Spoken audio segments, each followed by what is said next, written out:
Écrire, témoigner, font-ils partie, selon vous, du devoir du militaire comme un acte de mémoire?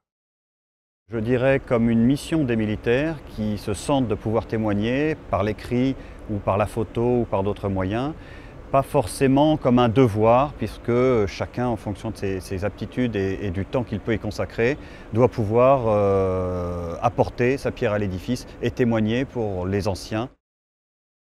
Les peintres de l'armée, les soldats de la plume, ont-ils une fonction nouvelle dans notre société? Ce n'est pas une fonction nouvelle, c'est une fonction ancienne.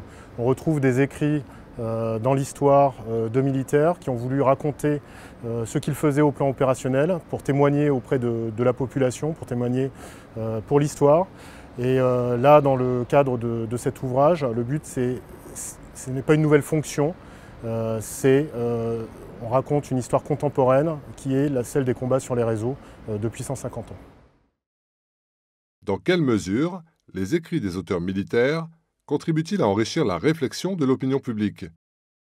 Pour notre partie, pour le thème que nous avons abordé, il y a un double sens aussi, c'est dans le fait qu'on approche un sujet qui est ce qu'on appelle dual, c'est-à-dire qui concerne aussi bien les militaires que les civils, à savoir la cyberconflictualité dont on a pu lire ou avoir des traces un peu partout dans les médias ces derniers temps.